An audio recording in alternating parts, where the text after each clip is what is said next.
Paz e bem, irmãos e irmãs. Eu sou o seminarista Marcelo e, juntamente com o seminarista Mike e o seminarista Elias, faremos uma exposição sobre o Tríduo Pascal. Eu farei uma breve introdução sobre o Tríduo, a importância de se preparar para ele e de celebrá-lo. Depois falarei especificamente sobre a Quinta-feira Santa. Bom, inicie então com a introdução sobre o Tríduo Pascal. Afinal de contas, o que é o Tríduo Pascal? Você já se perguntou? Resposta. O Tríduo Pascal, como o próprio nome sugere, trata-se de um conjunto de 3 dias, 3 momentos do mistério pascal em uma única celebração, a celebração da paixão, morte e ressurreição de nosso Senhor Jesus Cristo. O primeiro momento inicia-se na Quinta-feira Santa. Na Sexta-feira Santa segue-se o segundo momento e vai terminar apenas com o terceiro momento na vigília do domingo de Páscoa. O Tríduo Pascal, nos ensina o Catecismo da Igreja, é o ponto culminante do ano litúrgico. Ele é o verdadeiro centro de toda a liturgia cristã. Ele não é uma simples festa, mas a festa das festas. Não é apenas uma grande solenidade, mas a solenidade das solenidades. Assim, ainda que estejamos em tempos de pandemia, não podemos deixar de nos prepararmos para celebrá-lo. Tampouco deixarmos de celebrá-lo. Algumas paróquias, para a preparação que estão atendendo confissão. Confissão é importantíssima, juntamente com a caridade, com a oração, com a penitência, com o jejum. Então, caso você não consiga se confessar, o Papa Francisco faz a seguinte orientação: dobre os seus joelhos, faça um exame de consciência, arrependa-se dos seus pecados, peça perdão a Deus e firme o propósito de que assim que possível você vá até uma paróquia e se confesse. E para a celebração do Tríduo, como nós não podemos ir presencialmente a uma igreja, o nosso arcebispo orienta que a gente celebre em nossas casas, assistamos pela televisão, como se estivéssemos na igreja, com toda a piedade e com toda a devoção. Agora, especificamente sobre a Quinta-feira Santa. A celebração do Tríduo Pascal inicia-se com a Santa Missa da Ceia do Senhor, na Quinta-feira Santa, momento no qual a Santa Mãe Igreja nos ambienta naquele cenáculo em que há 2000 anos nos foram concedidos incontáveis preciosidades. A primeira, o autêntico significado do serviço com o lava-pés. A segunda, o sacramento da Eucaristia e da ordem, intimamente relacionados, que imortalizam a presença de Jesus no mundo. E terceiro, as promessas feitas à Igreja. A primeira, então, o autêntico significado do serviço com lava-pés. Na noite da ceia pascal, o Senhor lavou os pés dos discípulos, fez esse gesto marcante, que era realizado pelos servos para mostrar que no seu reino o último será o primeiro, e que o cristão deve ter como meta servir e não ser servido. O Papa Francisco certa vez falou em uma audiência: quem não vive para servir, não serve para viver. A nossa vocação consiste no serviço. A segunda coisa, então, o sacramento da Eucaristia e da ordem, intimamente relacionados, que imortalizam a presença de Jesus no mundo. Após instituir o sacramento da Eucaristia, nosso Senhor Jesus Cristo disse aos discípulos: fazei isto em memória de mim. Com estas palavras, ele instituiu o sacerdócio cristão. Pegando o cálice, deu graças e disse: tomai este cálice e distribui-o entre vós. Tomou em seguida o pão e, depois de ter dado graças, partiu-o e deu-lhe, dizendo: isto é o meu corpo, que é dado por vós. Fazei isto em memória de mim. Nós podemos conferir essa passagem em Lucas, no capítulo 22, versículo 17 a 19. Jesus é o grande e eterno sacerdote, como bem sabemos, mas quis precisar de ministros sagrados retirados do meio do povo, para levar ao mundo a salvação que ele conquistou com a sua morte e ressurreição. Sobretudo com a celebração da Eucaristia e a Santa Missa, pois quando os sacerdotes in persona Christi, nas vezes de Cristo, repetem as palavras ditas por Jesus na última ceia, e ocorre o milagre da transubstanciação, ou seja, o pão e o vinho são transformados no corpo e sangue de nosso Senhor Jesus Cristo, tornando assim presente o supremo sacrifício da cruz, o sacrifício do Calvário. A terceira coisa, as promessas feitas à igreja. Nessa mesma noite, Jesus fez várias promessas importantíssimas à igreja. prometeu-lhes o Espírito Santo e a garantia de que ela seria guiada por ele a toda a verdade, sem a qual ela não poderia ter chegado até hoje e não poderia cumprir sua missão de levar a salvação a todos os homens de todas as nações. Que promessa maravilhosa, gente! O Espírito da verdade permanecerá convosco e em vós. Como pode alguém ainda hoje ter coragem de dizer que a igreja errou o caminho, que a igreja está no caminho errado? Seria preciso que o Espírito Santo, que o Espírito da verdade, tivesse abandonado a igreja. Infelizmente ou felizmente, ao longo da história, isso aconteceu várias vezes. Uma vez, um herege discutia com Santo Antônio sobre a presença real, a presença de Jesus no Santíssimo Sacramento do altar. Corpo, sangue, alma e divindade, escondido nas aparências do pão e do vinho. E depois de muito discutir, o homem fez o seguinte desafio a Santo Antônio, ao Frei Antônio. Disse o homem: Frei Antônio, vamos deixar de palavras e vamos às obras. Se o Senhor for capaz de mostrar com milagres na presença de todos que no sacramento da Eucaristia está de fato o corpo de Jesus Cristo, eu prometo deixar a heresia e me converter à fé católica. É o seguinte, eu tenho em casa uma mula, continuou o homem dizendo, vou deixá-la 3 dias sem comida. Depois vou trazê-la para esta praça e na presença de todos vou oferecer a ela uma enorme quantidade de alimento. E ao mesmo tempo, o Senhor vai apresentar esse pedaço de pão aí que os católicos dizem ser nosso Senhor Jesus Cristo. Se o animal faminto abandonar a comida e reconhecer o Senhor, afinal de contas, todas as criaturas hão de adorá-lo, eu acreditarei que a Eucaristia é nosso Senhor Jesus Cristo escondido na aparência do pão e do vinho. Santo Antônio rezou por um momento, pediu discernimento e aceitou. No dia marcado, chegou então o herege puxando a sua mula, enquanto um comparsa trazia o alimento preferido do animal. No mesmo momento, saiu da capela o Frei Antônio, Santo Antônio, tendo nas mãos a Santíssima Eucaristia dentro de um cibório. Dirigindo-se à mula, Santo Antônio bradou com forte voz: Em nome do teu Criador, o qual, apesar da minha indignidade, aqui seguro realmente presente em minhas mãos, eu te ordeno, pobre animal, vem inclinar-te com humildade diante dele, pois devem os hereges reconhecer que toda criatura presta submissão a Jesus Cristo, nosso Deus e Senhor, que o Padre Católico tem a honra de fazer descer sobre o altar. Ao mesmo tempo, o herege colocou um monte de comida debaixo da boca da mula esfomeada, incitando o animal a comer. Mas então, um milagre aconteceu.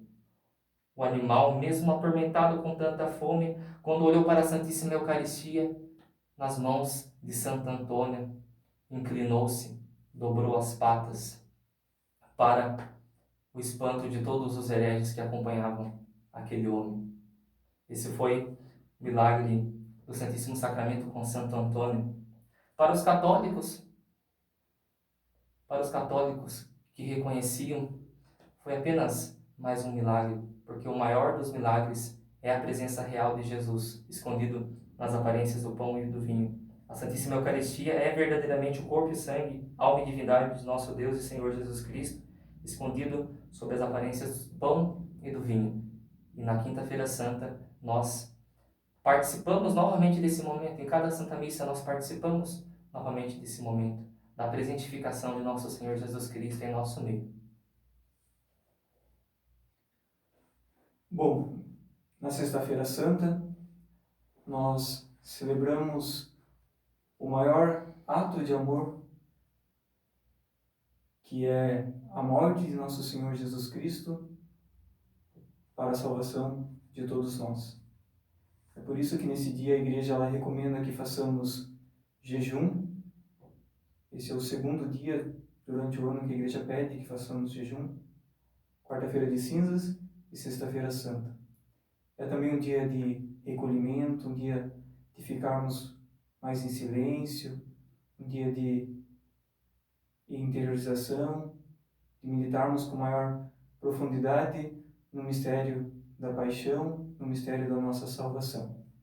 Isso é importante também nesse dia, embora a gente não consiga participar de maneira mais direta, né, da celebração, somente online, mas que a gente faça o propósito também nesse dia de ficarmos um pouquinho mais em silêncio, de evitarmos redes sociais, de evitarmos barulhos, música, até mesmo as conversas mais mais animadas, mais alegres, porque é justamente o dia de nós voltarmos um pouquinho para nós e meditarmos no mistério de amor que se entregou no alto de uma cruz para a nossa salvação.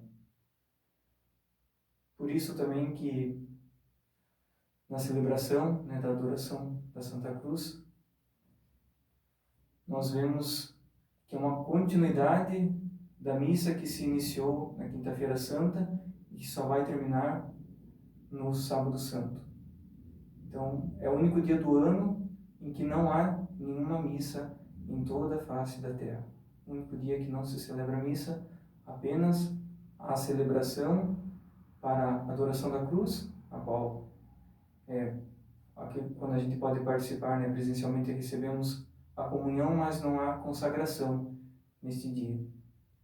Então, também é importante nós, durante a Sexta-feira Santa, buscarmos meditar a Via Sacra como de costume, meditarmos, se for possível, né, as 7 palavras de Jesus, contemplarmos um pouquinho as suas dores, as suas angústias, todo o desenrolar até chegarmos à cruz, mas é importante também adorarmos a cruz, a bendita cruz que nos trouxe a salvação. É na Sexta-feira Santa também que a cruz ela é desvelada novamente justamente para a adoração.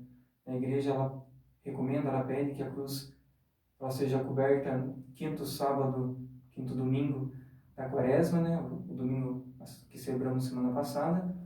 Então na Sexta-feira Santa ela é desvelada para a adoração.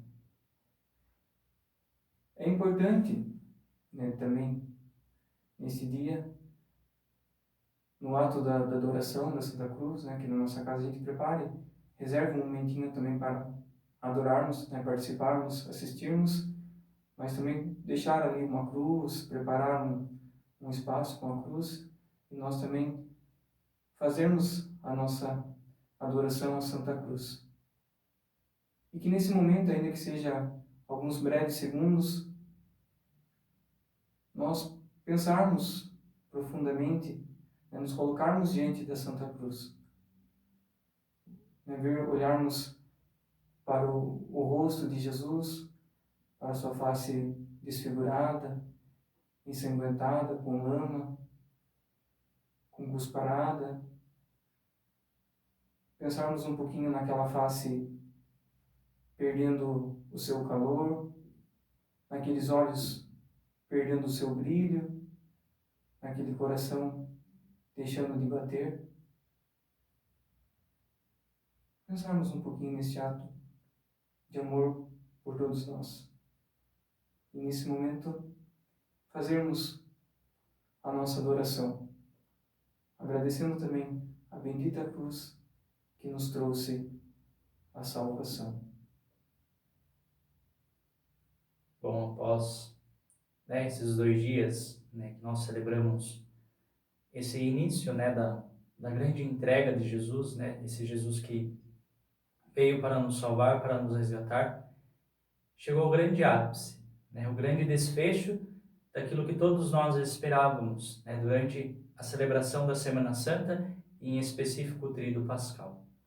Né? É chamada a Noite da Alegria, né, a Noite da Esperança, porque no dia, né, do Sábado Santo, na noite em que nós, com grande alegria, proclamamos a grande vitória de Cristo sobre a cruz. Aquele Cristo que nós contemplamos, chagado, ferido na Sexta-feira Santa, né, o qual nós recordamos a Santa Cruz, que sobre ele foi posto o corpo do nosso Salvador, hoje jamais não está lá. Jesus que foi crucificado, foi sepultado, agora está vivo no meio de nós. Esse Cristo ressuscitou. Cristo se faz presente no meio de nós. Aquela promessa de que ele, em uma das passagens do Evangelho que diz que se destruíssem o templo, em 3 dias ele o reconstruiria, se cumpre no Sábado Santo. Ele foi morto, crucificado, sepultado, mas ressuscitou e está vivo no meio de nós.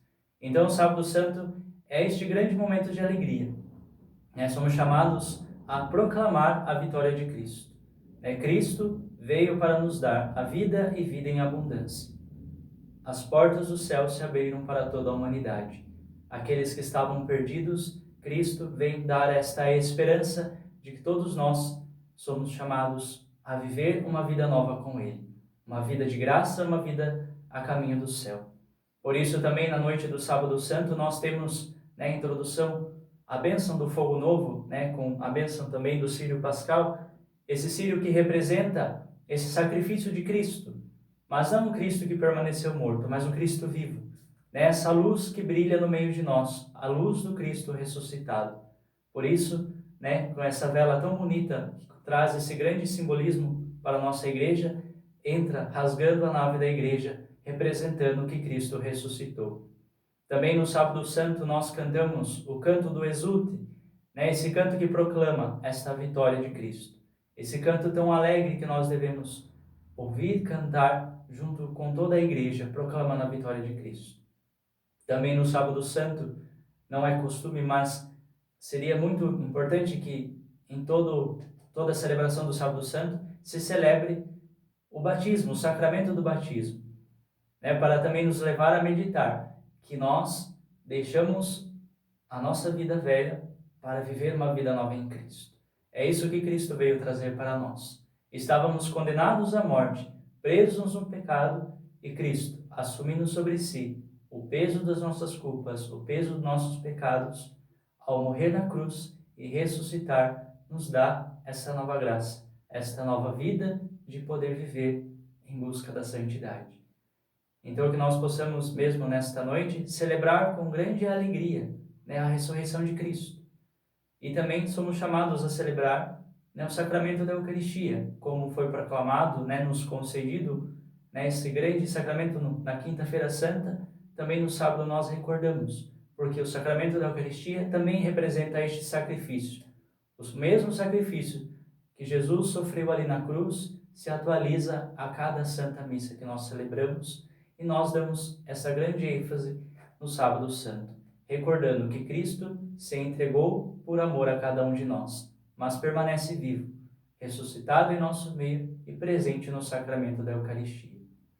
E também, mesmo nesse grande tempo difícil que nós estamos passando, que nós não podemos estar presencialmente dentro da igreja para poder viver nesta grande solenidade da nossa igreja, que nos esforcemos também em nossa casa a viver esse dia de alegria. Como disse, a noite da esperança. Nós passamos por dificuldades, estamos enfrentando esse momento tão obscuro da nossa vida, da humanidade, ao qual nós não esperávamos. Mas, no dia do Sábado Santo, viver essa alegria, esta esperança, porque Cristo já não mais está morto, está vivo no meio de nós. E a celebração do Sábado Santo vai se encerrar no domingo, com o domingo da ressurreição. Por isso a importância, de muitas vezes nós somos orientados. O tríduo pascal ele não encerra na noite do Sábado Santo, mas sim no domingo da ressurreição do Senhor. Esse dia que nós proclamamos, Cristo ressuscitou, venceu a morte e nos trouxe a vida. Com sua morte, ele nos faz viver, porque ele está vivo no meio de nós. Então, que nós possamos meditar toda esta liturgia, o centro da nossa fé. Toda a nossa fé católica se centraliza no grande dia do Tríduo Pascal. Esses 3 dias que nós recordamos, a paixão, morte e ressurreição do nosso Senhor. Que nós possamos rezar e meditar, mesmo em nossas casas. Pedir que Jesus nos ajude a passar por esse momento, que muitas vezes simboliza para nós o Calvário. Mas se nós celebrarmos com alegria e acreditar e confiar em Deus, e formos fiéis como Jesus foi à vontade do Pai, nós também um dia poderemos celebrar a nossa ressurreição, a nossa vitória em Cristo. E um dia poder celebrar com Ele na glória eterna. Então, que nós possamos levar essas meditações para a nossa vida, para a nossa caminhada, e sempre acreditar que Jesus, sim, morreu um dia na cruz, mas ali Ele não permaneceu. Ele ressuscitou e está vivo no meio de nós. Nós possamos levar toda a graça de Deus em nossa vida e pedir que Deus nos ajude também na nossa caminhada. Louvado seja o nosso Senhor Jesus Cristo. Para sempre seja louvado. Deus abençoe a cada um de vocês, que vocês possam ter um santo encontro na presença de Cristo Jesus.